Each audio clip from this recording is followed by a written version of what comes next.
Hi everyone, this is Kelly and I am finally here to do a walkthrough of the Shaman's Oracle by John Matthews and Will Kingham. I have had this deck for quite some time now.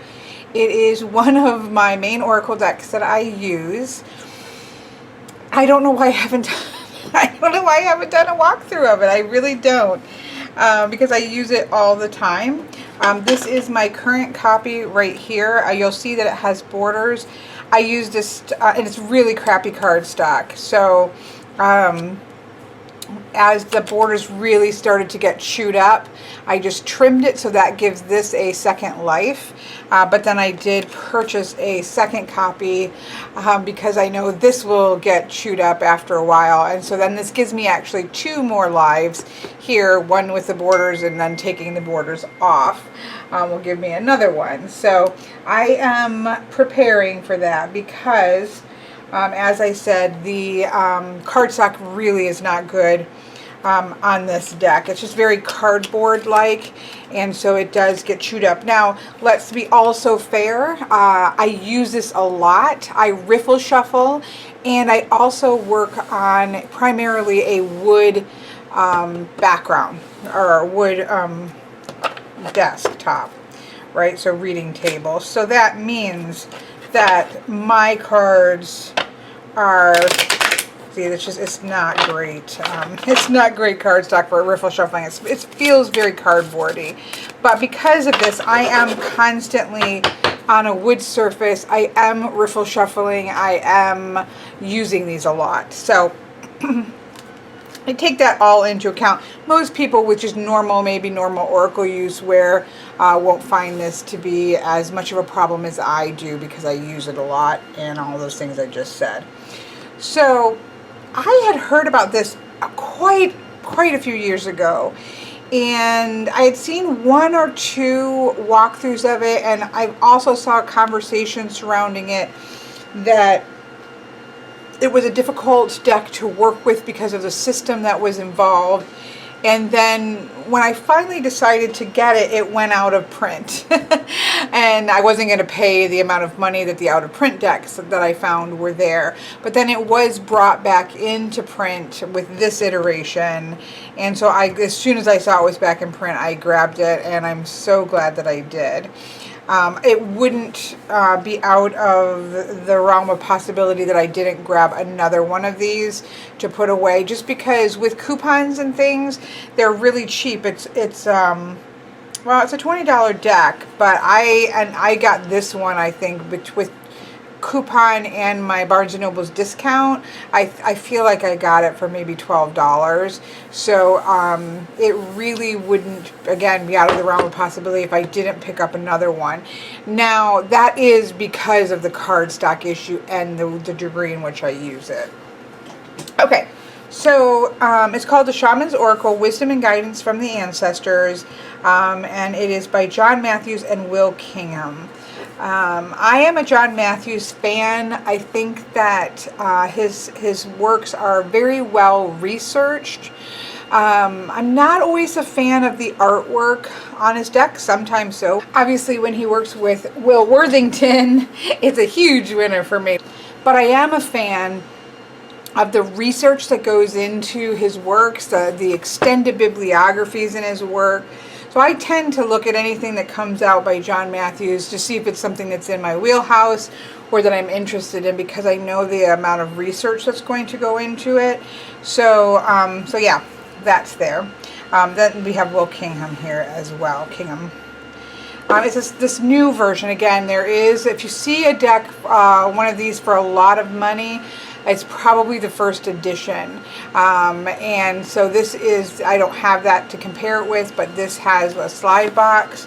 It is from Watkins Press, and it has the slide off box, which I quite like. Mine is never in the box. Like, this is always out on my Fae and Nature shelf.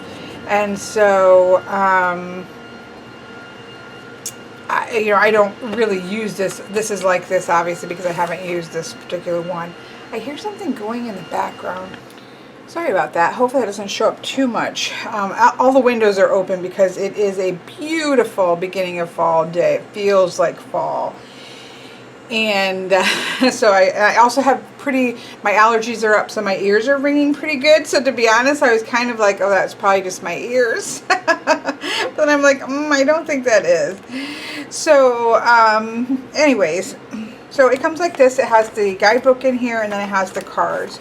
So this is how the cards originally come, with the color that coordinates to the suits. Now I perfectly liked the colors around it. I really actually enjoyed the colors around it. I only trimmed it because they had just gotten so beaten up that I wanted to extend this. And I do like it, the size of this as well. On either way, it's a small deck, and I like it either way. But again, I wanted to extend the life of the deck, and so that's the only reason I trimmed it. I didn't actually trim it because of the borders, and I had it edged with the colors of the borders, and I liked how that turned out. In fact, I'll probably do this one just to have it done and prepped for that. But yes, you can see really beautiful earthy tones here. I really like the back. It's like the handprint on the cave wall. So yeah, aesthetically, I really think the deck is beautiful, and I don't mind these borders at all. Some people do, some people don't. I don't mind them. I used it for a long time like that.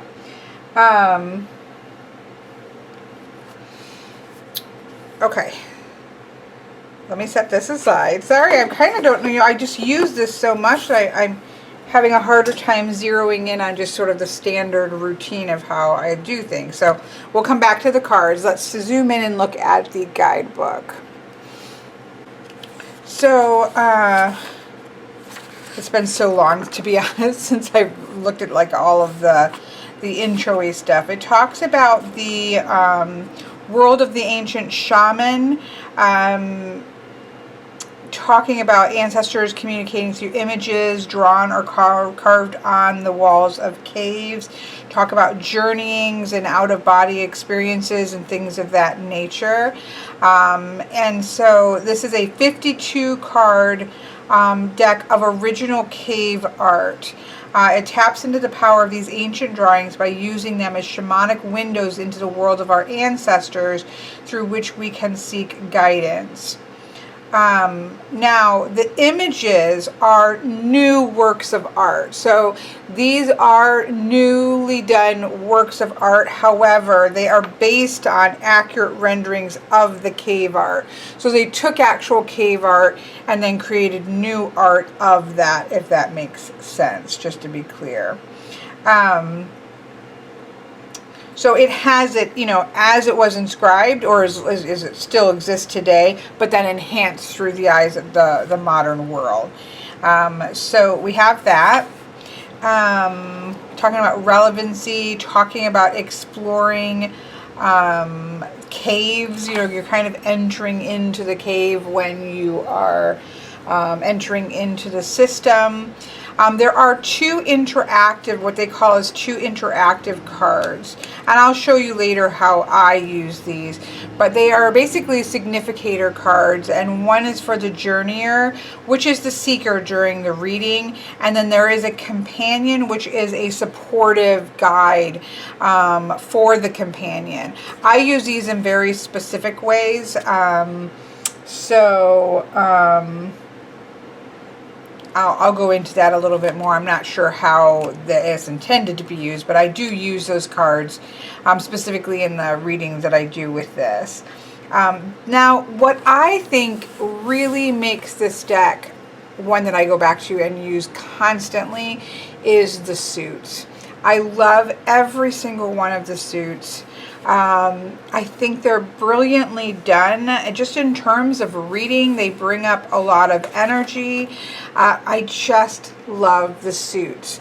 I'll be honest with you, the art is cool, but the art is not what does it for me in this deck. I know the art because I've used it so much, but I don't really even reference the art, to be honest, because for me it's this suit. Well, this doesn't have a suit. It's the suit here, and then of course what the individual card is in that suit, that really is the oracle for me, as well as we're going to get there in a minute, but there is a message from the cards that for me is part and parcel to the oracle. But we'll come back to the suits. I love everyone. In fact, when I'm doing reading, it's like, oh, you got this one. I love this suit because, but I say that about every single suit. I love this suit because. And the Spirit's suit, I love this one because if you look at the beginning of each of the sections, sorry, I can't talk today. They give you the spirits, and then they give you sort of a summation of what they are. And then, of course, it goes into more. But what I love about this is the spirits, which you would think would have a really spiritual aspect, which they do. But it's not about spiritual transformation. It's about transformative forces in our daily life. And so there is a strong understanding in this that this is not something separate. This energy that's working isn't something working separate than our everyday daily lives. This isn't working really even off into like a journey path working. I mean, it can, but it's about the way that spirit works within our daily lives. And I absolutely love this. The ancestors, of course, make sense. They tend to be animal representation, and it's that primal wisdom that we gain from our ancestors. The shamans I love because they talk about the shamans as being sort of the energy of becoming, I think is the phrase. Not the ancestors, the dancers, the hunters, shamans, there we go. Yeah, messengers of becoming. I love that. Like messages that are coming from the shamanic suit is really about who we are becoming, and that just is so powerful in readings. The hunters are they're all my favorite. That's the thing. I love every suit. The hunters I love because they are both the planners and the doers. They figure out what is something that needs to be dealt with, they plan out and strategize how to deal with it, but they don't just talk about it, then they get out and they do what needs to be done, and I absolutely love that.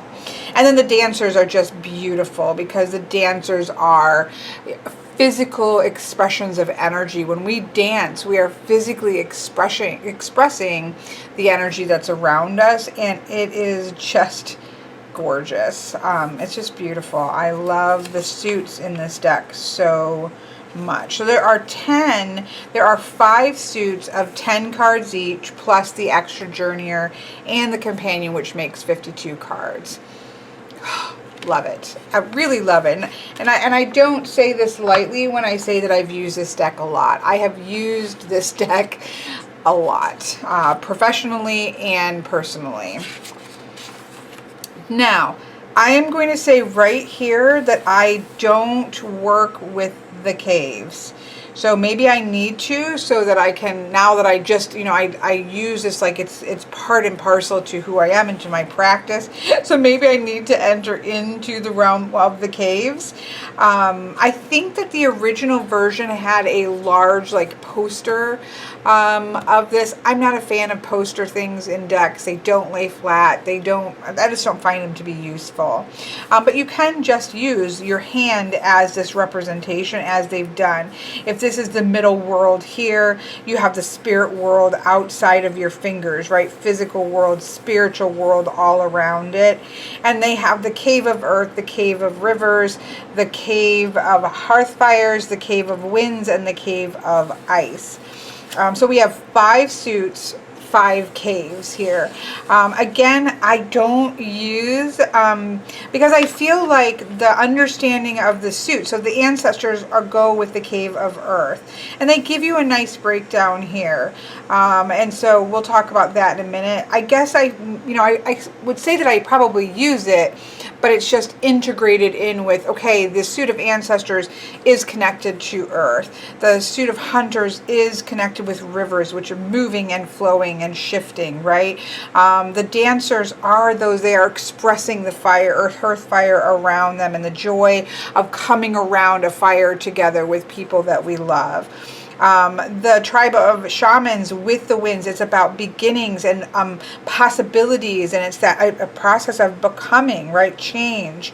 And then the spirits are interesting with the ice. They have that with manifestation, cleansing, these types of things. So I guess I won't say that I don't use the understandings of this, but it's just kind of melded for me into the, okay, this is the ancestors, this is the hunters, this is the dancers. I don't really reference the caves.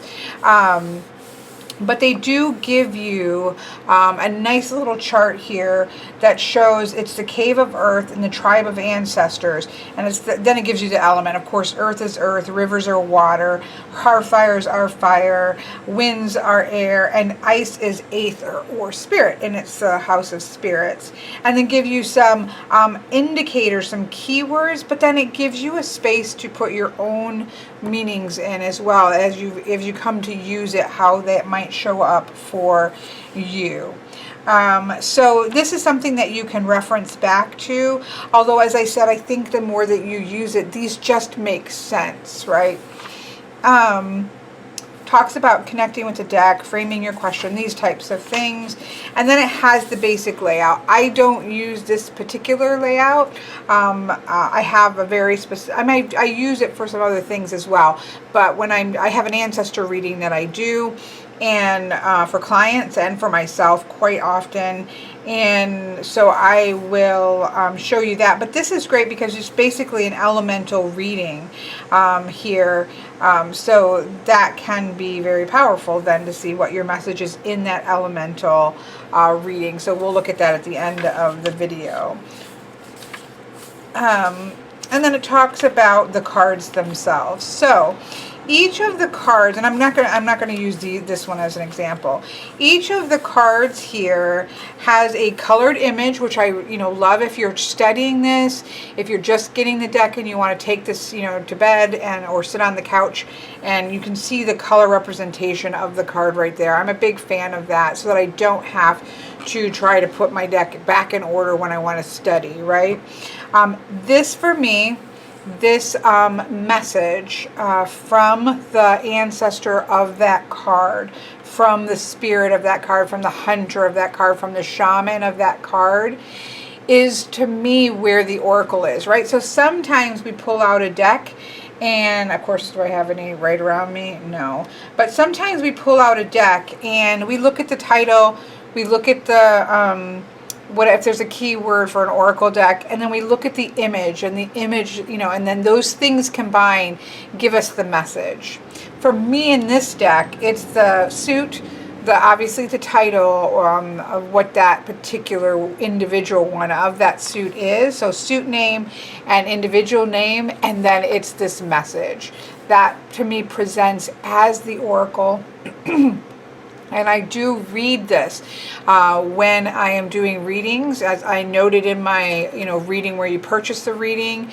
I do read this a little bit because for me that is the oracle. Everybody's different. Again, you can approach this deck completely differently than I do, but I find those to really tap into the understanding of each of the cards. And then it gives you sort of a concept about it. We'll read one of these, and then it gives you keywords, and these are great. I love keywords just to kind of tap you into, if you're kind of stuck as to how it might relate, it's great to have keywords to just tap you in. So let's see, what order are these in. Yeah, let's read this one just so you can get a feel for it. So this is a spirit of family, and you can see that here in the card. I'm not saying that the images are worthless. It's just not the main focus for me. And so you see that you have on the card the icon of the suit. Of course, you have it right here as well. So it's spirit. This is just the icon for spirit. And then family. This is the spirit of family. And then you have an image that does represent this kind of family of animals coming around here. I am the spirit of family. I hold the heart of my family group in my hands, sheltering it and protecting it from harm, and helping to bind together the elements it comprises. On every side, I see relatives, both human and animal, that together form part of the greater whole. I reach out to your spiritual kin, to both ancestors and guardians, offering support in times of trouble and resolution in times of conflict. The spirit of family. The concept of family was essential to our distant ancestors, whose first loyalties were to the survival of the family unit. The tribe itself was held together by intricate networks of bonds, including those with the ancestral dead.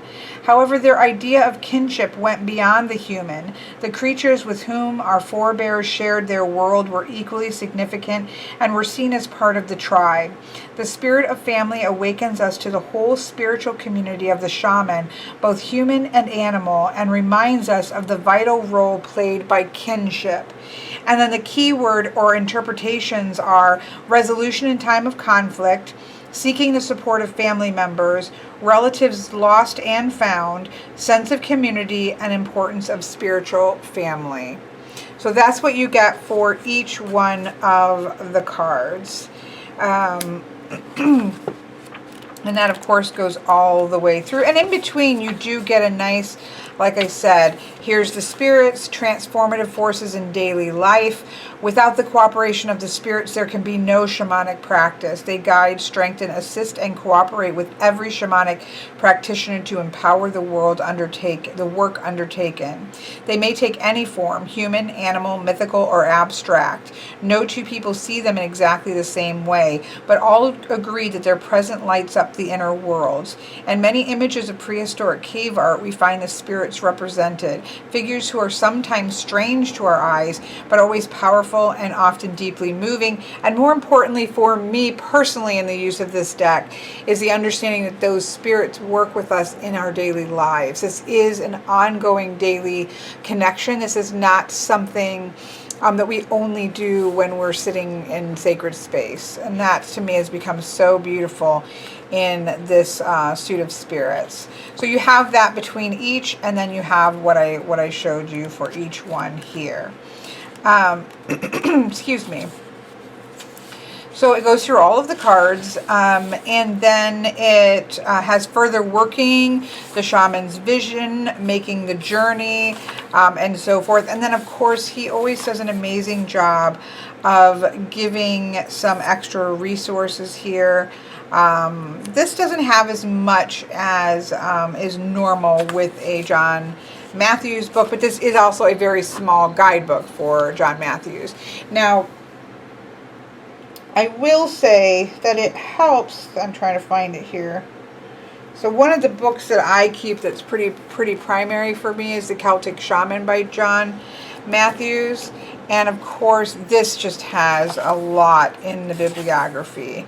And of course, a lot of these concepts are going to overlap as well with the Shaman's Oracle, although this is not focused on any one particular path, such as Celtic shamanism or Norse shamanism or Native American shamanism or whatever. It's not really focusing directly on that, although this is very clearly based in primal cave dwelling ancestral energy with the cave dwellings, and the way that the suits are set up as part and parcel of the greater tribe, right? So that is the guidebook. This is actually a guidebook that I keep out and reference. This is actually and this is starting to break. So this itself may start to fall apart. So I will be glad to have this as a backup, because I do read each one of these particular messages when they come up. This is a guidebook that I use, which is not generally the case. 99% of the time with Oracle decks, I don't really, after initial read through, I don't very often reference back. This is one of the major exceptions to that general rule. Okay, so that brings us to the cards. I've already talked about the card stock. It's not that it's like the worst, but it's just very cardboard feeling. Very glossy, and like I said, because I riffle shuffle and I'm on wood surface and I use it a lot, this really got tore up. And what happens is, because of the lamination on kind of cardboardy stock, it starts to peel up pretty good in chunks and gets to be not that nice, well-worn look of some old decks, but it starts to just look like it needs to be started over. So that's why I then cut those off. But again, I actually like the borders on this, although I really love the way that it looks without it as well. So I enjoy both of them. When this starts to just become a mess, I'll be happy to come back to the borders, and then I'll be happy to go back again to these, because this really, when you take the borders off, it does get a very, very earthy, in the ground, in the cave feel to the deck, that is somewhat lightened up, right, by, of course this is all in chunks when it's mixed though.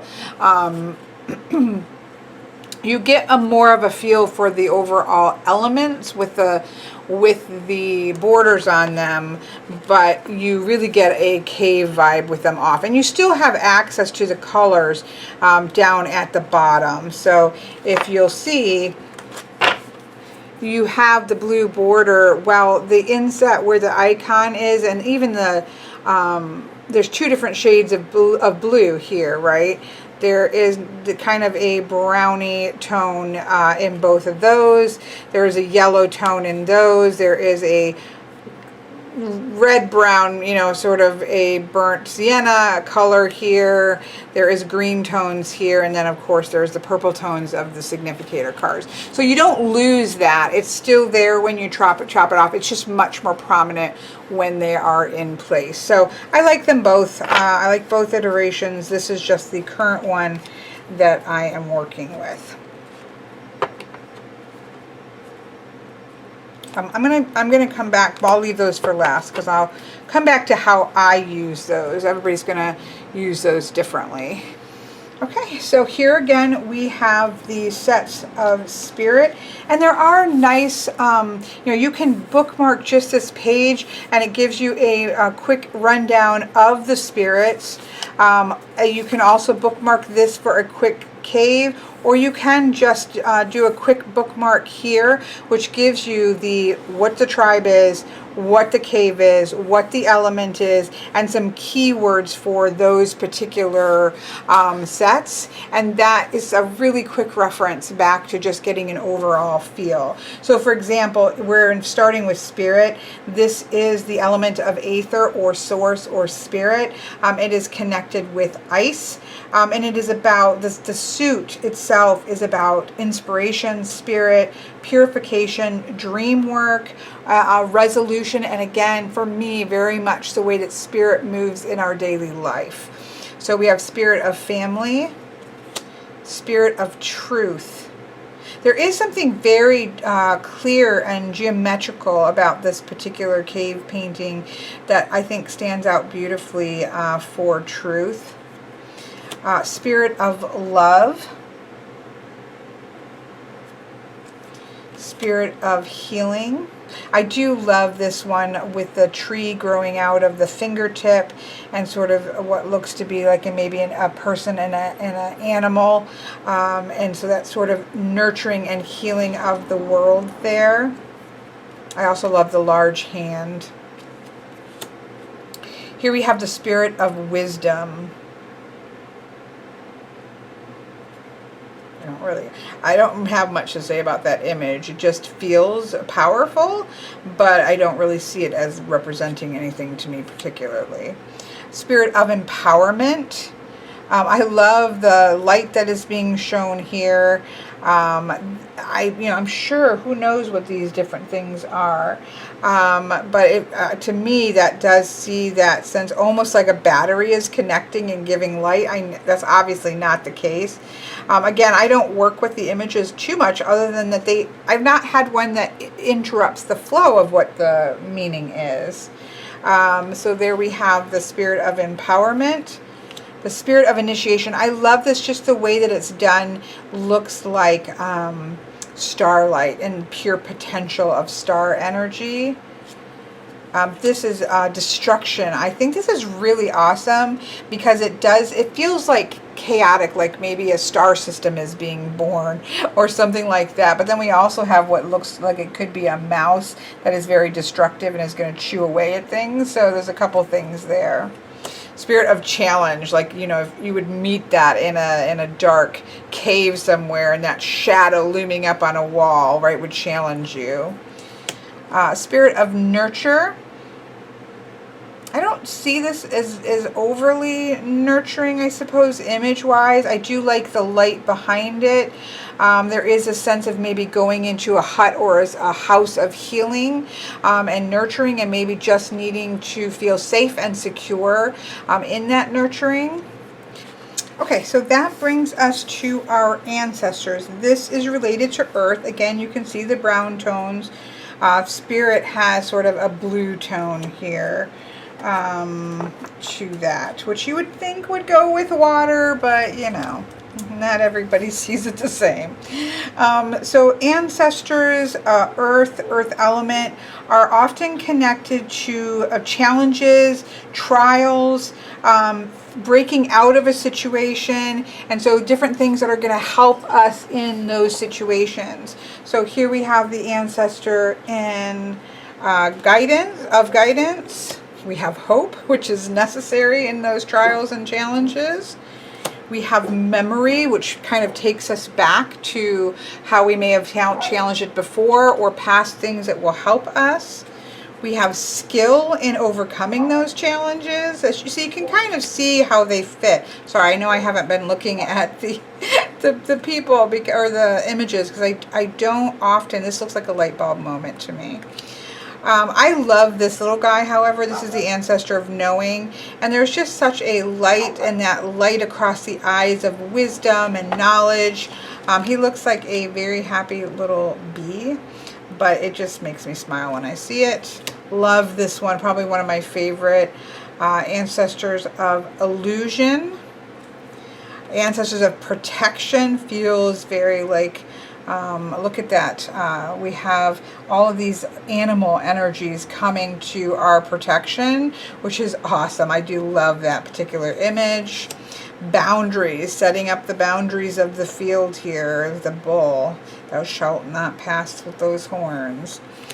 Sad little ancestor of exile. I mean, that to me is a sad, kind of sad image. And we have the ancestor of tribes. This just reminds me of Rabbit from Winnie the Pooh, which has nothing to do with anything other than you just think of that tribe that has been built around those little animals together.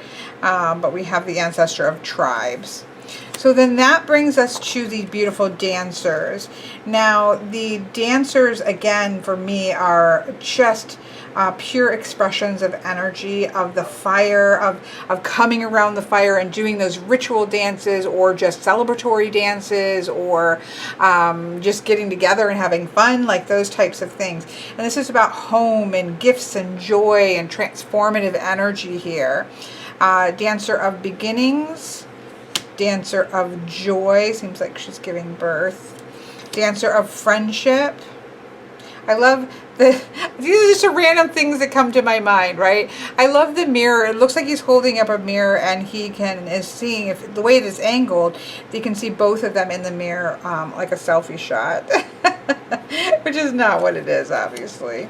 Dancer of life. This feels very symbolic, very like glyph-like, symbols of power, that kind of energy there. Dancer of reconciliation, bringing people back together.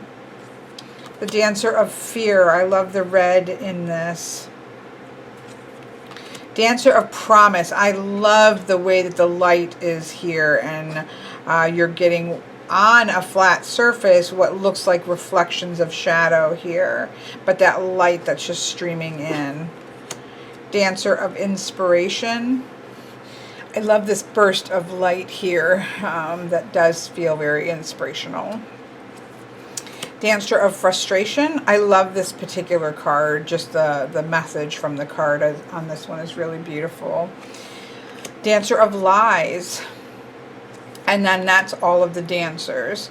So then we come to the Hunters, which may be my favorite suit. They're all my favorite suits. That's why I love this deck so much. The Hunters are the planners and the doers. They are associated with water, and they're about boundaries, journeys, divisions, things of that nature. I don't, I'm not sure that I would associate Hunters with, I should go through and see how I would associate these elementally, because I might associate these slightly different. I would definitely keep that. I mean, I think if we think of it more in terms of rivers, there is that sense of movement, that getting from place to place, maybe not the way that we in like tarot represent water, but in if you think about water itself, that has the power to change landscapes, that has the power to give life, that has the power to take life, that has the power to connect different areas of land and things of that nature. So I think that that's more tweaking that in our head. Hunters, I talked about that. So we have the Hunter of Dreams, the Hunter of Abundance, love that horizon line, Hunter of Gifts. I feel like what this particular artist, Will Kingham, does beautifully is his use of shadow and light. Where the light is illuminating, I just find to be often the most important message, even if I don't even look at the rest. Just seeing the way that light is being used can really highlight the main meaning of the card. Hunter of Paths. The Hunter of Death. Let me read the Hunter of Death. I quite like this one as well. Again, I like them all, or I wouldn't be as in love with this deck as I am. But let's read this one. I am the Hunter of Death. I seek change that comes with new directions and new possibilities. I am not one who breaks or destroys, but one who builds and restores. I will help you to climb beyond the stasis of everyday life and into the place where all potential awaits you. I am death only to dullness and routine. And when you choose me to walk with, I can show you inspiring ways of changing your old life for a new one. So remember that these are not, these are representative especially if you read their message. Each one of these cards is there to support you in some way. That's the whole point of this deck. It can also call you out and show you what you should be doing and these types of natures really well. But the main purpose here is we're going back and connecting to ancestral energy to support us in what it is that we're trying to do and the difficult things we may be facing. Hunter of Vision, love that. Again, see with the light, it's beautifully done with light. Hunter of Conflict. The space between is lit up, and that need to navigate the space between two things. The Hunter of Strength. It's like he's trying to pick up a horse. Hunter of Mysteries. Hunter of Honor. Then we have our shamans here, and the shamans are associated in this deck with air, with the Cave of Winds, with transcendence, with beginnings, transitions, changes. That act of becoming is sort of my main focus. The Shaman of Tradition, the Shaman of Birth, makes sense. The Shaman of Sorrows, that is a part of our transitions and our becoming. The Shaman of Purification. The Shaman of Foresight, love that. Shaman of Reflection. The Shaman of Stars, I also love this, and I love the little hands reaching up to the stars. The Shaman of Songs, I like this, almost like a labyrinth there. The Shaman of Loss. The Shaman of Courage. And those are the shamans. So that brings us to the 2 cards, which again are significator cards, and I use them as such. So let me zoom out here. I don't shuffle them into the deck, although there is a way to do that and use that, and I'll show you that in a second. But the way that I use these is in an ancestor reading that I do for people, for clients, as well as, again, this is one I do for myself a lot. These sort of stand at the trunk of the tree, and so I will pull a card that is representative of the work that we're supposed to be, or whoever I'm reading for is supposed to be doing, right? So we can go to the ancestors, bad shuffling deck. We can go to the universe, we can go to our ancestors, we can go to our guides for questions and for help and for guidance, right? But the universe and our ancestors, from my way of thinking, expect us to be doing the work as well, right? They're there to support, they're there to uplift, they're there to guide, but we are also supposed to be doing the work. And so I always will pull a card.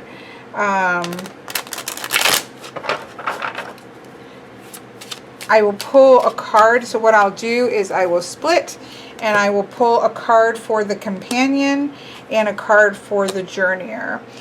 This is the only one that I don't always read sort of the message from the card, because this isn't really about an ancestral energy that's coming forward in support, but this is the work that needs to be done. So the journeyer here is supposed to be working on nurture. So then I would be more inclined to go to, of course you can just run with the word nurture, right?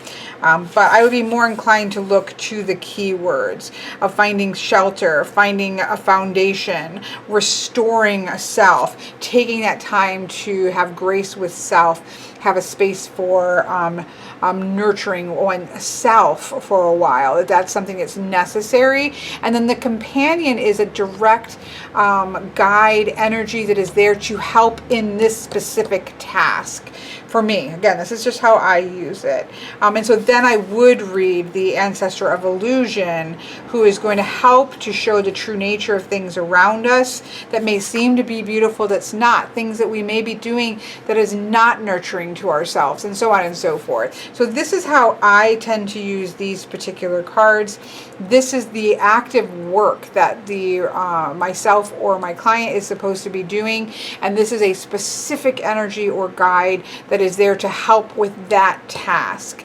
And that's how I use those 2 cards, and I love it. It works really well for me. The other thing that you can do is shuffle, say, that into the deck, right? So then you would shuffle, shuffle, shuffle, do your whatever it is you're trying to gain guidance on, or that you are just trying to do, and then you can turn it over much like a Lenormand deck and use those significators. So here is the companion. You could take the one to the left or the one to the right, whatever is for you, way to do that. So the companion is the Shaman of Loss. Find the journeyer, and either the one before it is probably what I would do, just for that bookmarking or that bookend feeling. So then I would focus on what I'm supposed to do, and this could be the energy that's going to help me to do that. And you could just do a quick reading that way. You could pull a card on either side, so you can definitely use them in terms of a significator. But how I showed you is how I do it in the ancestor reading that I do. So I always just set these face down on top of the deck, so that when I go to do a reading, I just have those to grab out before I start to shuffle. But let's take a look with the cards intact, although I'll probably be able to fit them better. I'm not going to shuffle those. And although I could in this sense, so let's just take a quick look. I know people like to see the reading here. And it's just basically an elemental reading, and so having perhaps where you're going to find your aid and where you yourself should be really focusing in on could be useful if those showed up in a particular reading.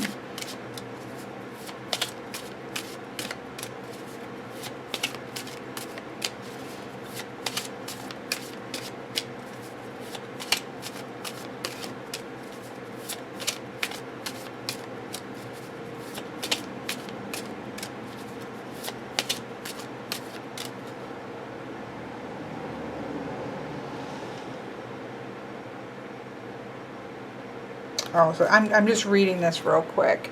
It looks like they, in this particular reading, they have you leave these out. Although I would kind of be inclined to try it the other way, because it might be interesting to see what that might be.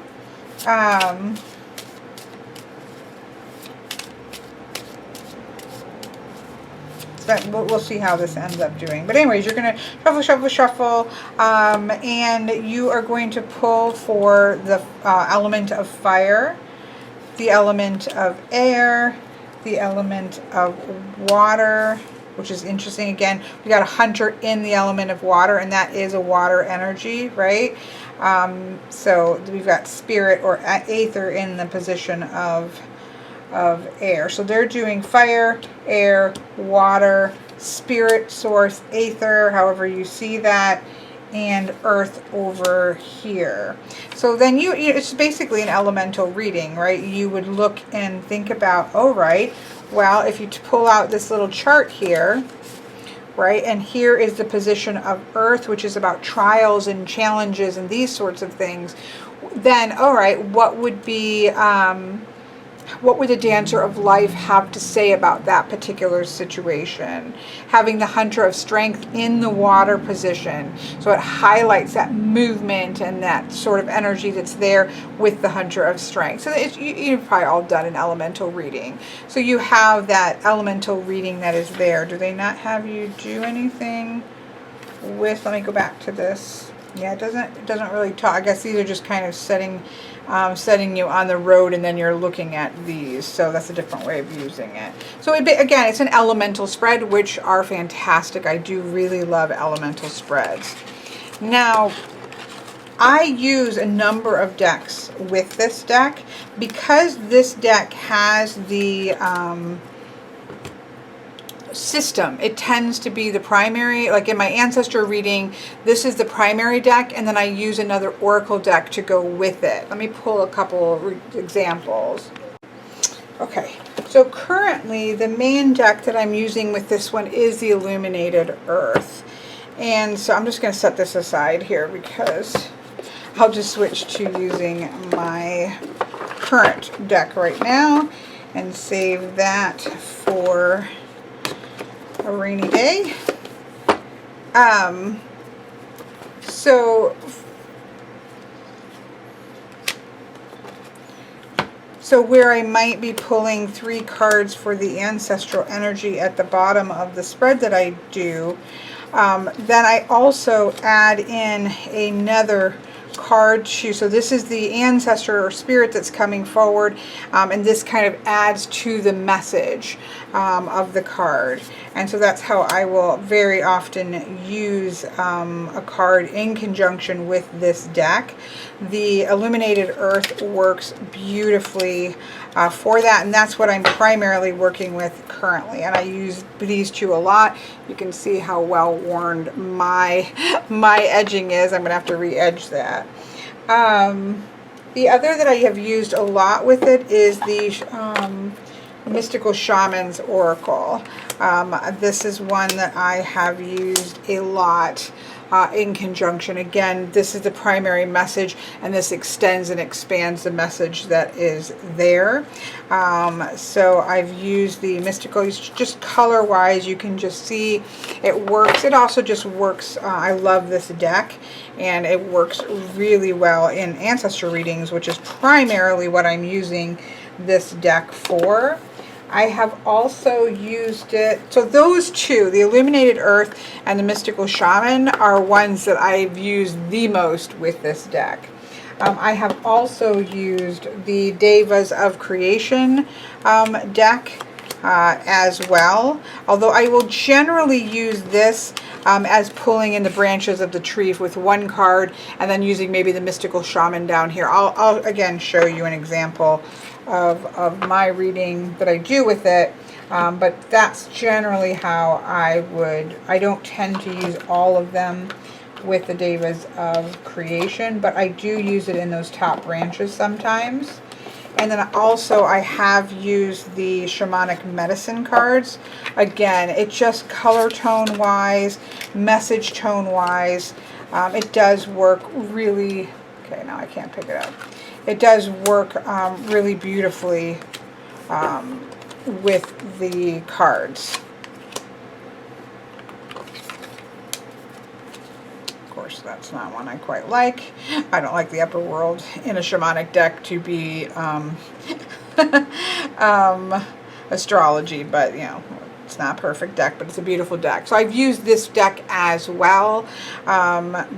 So those are ones I have used and with great success. Like I really do like them combining, but the majority of the time I'm either using the Mystical Shaman's Oracle or the Illuminated Earth. And right now I'm pretty much primarily using the Illuminated Earth Oracle because it just works beautifully. And then sometimes I'm using these to enhance another reading, such as my web reading. I pull a Weaver's Oracle, and then I pull 3 Oracle cards, and sometimes I'll use this as the message from the branches, the trunk, and the roots, and then I use the Crow's Tarot over here for the tarot portion, and that works really beautifully as well. So sometimes I use this in support of another reading, but for the most part, this deck, the Shaman's Oracle deck, is the primary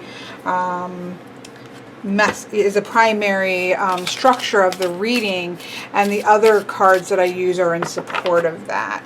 So if I'm doing an ancestor reading, then I'm pulling a card from a different deck, a different oracle deck, in this case the Illuminated Earth, to give an overall branches of the tree. What is the overall message that we're supposed to hear?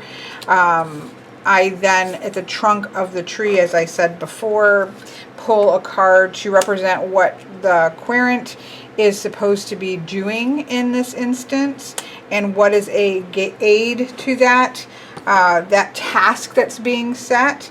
And then I call on 3 ancestral energies to step forward with a message, as well as you know, adding in and expanding that message with an oracle card. So this is primarily 90% of the time how I am using this particular deck, and I just love it. I love everything about it. I have also used it for check-ins. Oops, I just don't want to put those in. Where I pull 1 for each of the energetic checkpoints, so that I'm pulling 7 with each of my energetic crystals, and so on and so forth. I've used it that way as well, which is amazing, but it's primarily for me for ancestral readings, and I love it. I love it with client work. I love it with work for myself, and it just does the job. And again, with Oracle right now, these 2 as a set are just like, they just hit it, right? They hit all of the points, and it just works for me quite beautifully in combination with these 2 decks. So there you have it. That is a fairly quick look at the Shaman's Oracle. I don't know, I have no clue what time I'm at, but it felt fairly quick. Yeah, so I guess this is just one of those things that it's not a first impressions. It is something I've used extensively, and it's just it's stood the test of time. It's stood the test of multiple readings. I mean, multiple readings, and it just shows up every time, has something to say every time, and again, it works with me. It doesn't mean that this deck is for everybody, that there's something inherently magical here, and if you get this, you're going to get all the messages that you need. This resonates with the way that I see the world. It resonates with my practice. It resonates with the way that I see and connect with ancestral energy. So all of those things are in place for me, and then the system that's here just provides a beautiful framework for all of that. So, I know that it's really easy for me to stand up and say, this is the most amazing deck, go and buy it.